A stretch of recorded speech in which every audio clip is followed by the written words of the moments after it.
sou Maria Paubel, professora de História, e a gente vai ver agora um explicador virtual sobre os movimentos liberais, nessa primeira parte sobre a França.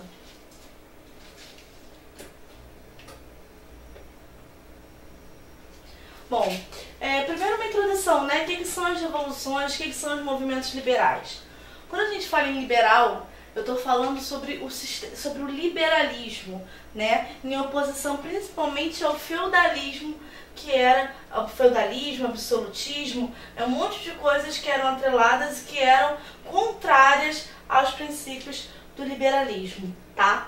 Então a gente está falando de uma forma mais capitalista, o capitalismo está surgindo, a gente está falando também da luta por direitos individuais, a gente está falando de fim de privilégios que antes clero e nobreza tinham. Então a gente está falando de uma nova forma de enxergar o mundo, né? Uma forma, mas não com aqueles privilégios, com aquela sociedade estamental tão marcada, aonde surge um novo ator muito importante, que é a burguesia. A burguesia chega, a burguesia quer se impor e quer também conseguir não só tirar os privilégios que antes ela não tinha, mas que é também uma organização de Estado e até de pensamento mesmo que favoreça a sua atividade e a sua posição naquele cenário político. Então, assim, apesar de todos os esforços empreendidos pelas monarquias absolutistas para barrar o avanço do liberalismo político e econômico, a expansão realizada pelos franceses sob o domínio de Napoleão Bonaparte lançou sementes daquelas ideias em vários lugares da Europa. Então, assim, aqueles ideais do liberalismo, você pensando tanto do lado econômico como político, teve uma tentativa de ser barrada. Barrada por quem?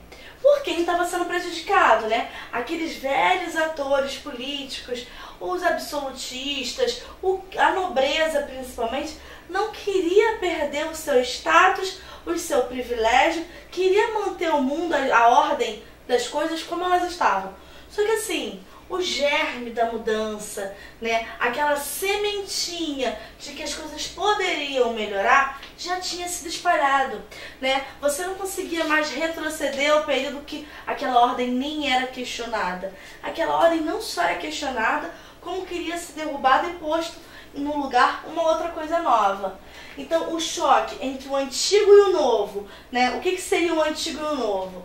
O antigo você está falando do absolutismo e do mercantilismo. Mercantilismo você pegando mais a questão econômica, né? De você acumular para riqueza, de você da intervenção do Estado na economia, e do absolutismo, que é o que? Você dá poderes absolutos na figura de uma pessoa, de um monarca, né?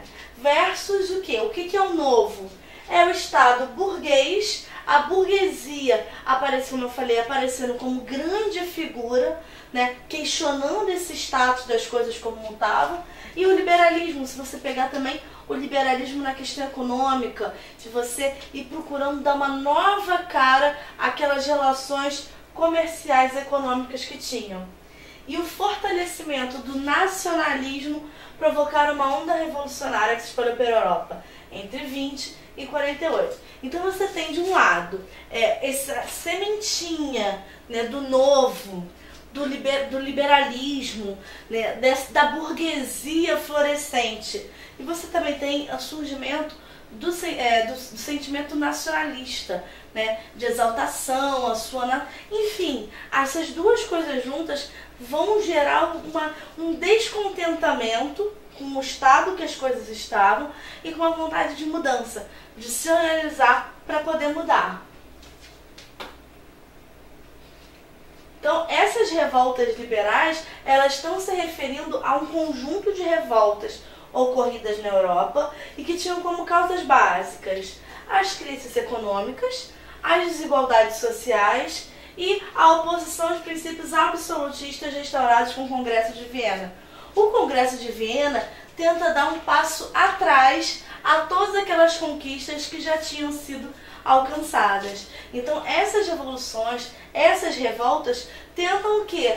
Dar mais passos à frente, continuar nesse processo de mudança, de modernização. E as ideologias norteadoras das revoltas, principalmente é o liberalismo e o nacionalismo, tá? Como plano de fundamentação ideológica e também como forma de regime econômico. Pensou nessas revoltas, né, quando fala em revoltas liberais, o próprio nome já está dizendo, liberalismo. E também o nacionalismo, que está muito atrelado. França.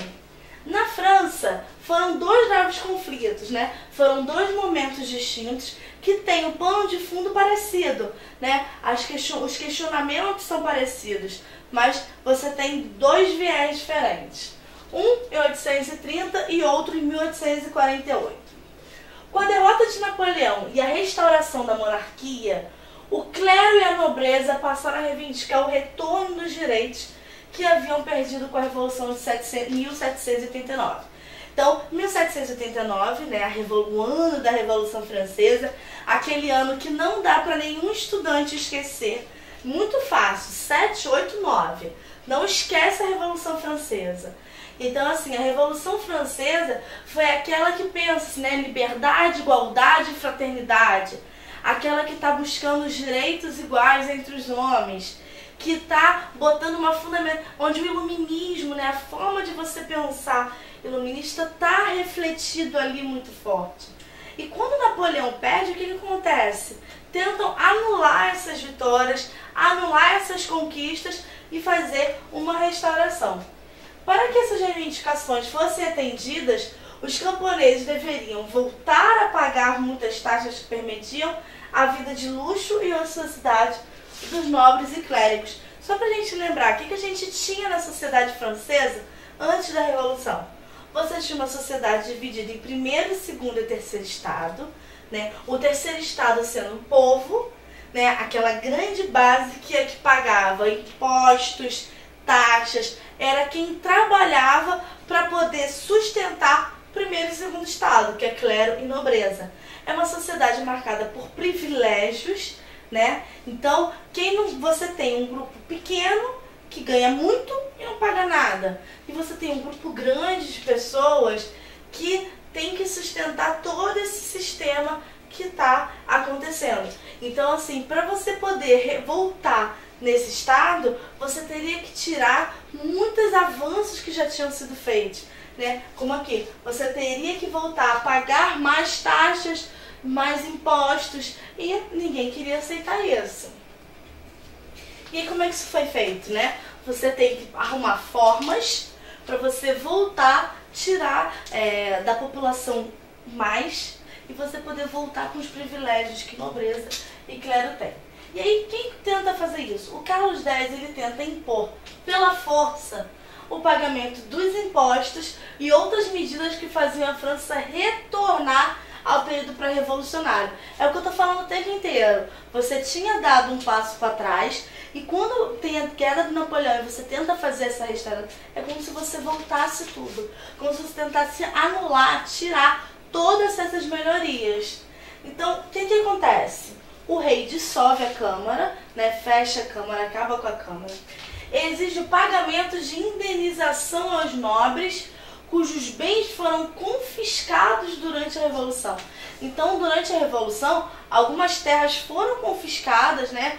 Foi nesse processo revolucionário. Então, o cara está exigindo que fosse tudo, né, que tivesse indenização, restringindo direitos eleitorais que tinham sido conseguidos e determinando uma censura severa aos jornais. Então, olha só, você está mexendo na questão do bolso, né? Você está mexendo na questão de liberdades, né? Porque quando você põe censura e você pensa em França, Revolução Francesa, é igualdade, né? Liberdade e fraternidade. Então, um dos preceitos é a liberdade de opinião, né? Você poder expressar sua opinião. Quando você fala em censura, você não está pensando nisso. Quando você tenta também retornar os privilégios, você está pensando em igualdade? Não. Porque se todos fossem iguais, por que um tem que pagar e outros não? Então você vê que os princípios básicos estão sendo feridos. Só que aí, você acha que a população vai aceitar isso de forma fácil?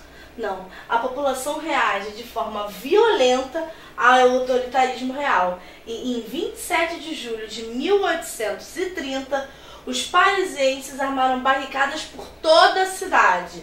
E durante 3 dias, Paris foi palco de violenta luta travada entre a população francesa e as tropas reais. Então a população não aceita assim tão facilmente. Calma aí. Pô, gente, teve tanta luta pela igualdade, liberdade e fraternidade. E agora vem o rei absolutista, né, com esse poder absoluto, destruindo tudo. Não, a gente não vai aceitar isso de forma tão simples, não. E aí começa, né, barricada, começa a travar essa guerra, essa luta. Os soldados do rei são derrotados e você tem como fim desse processo que o Carlos X, ele abdica do trono. Bom, vamos parar por aqui, tá? Mas esse processo continua na próxima videoaula. Tchau!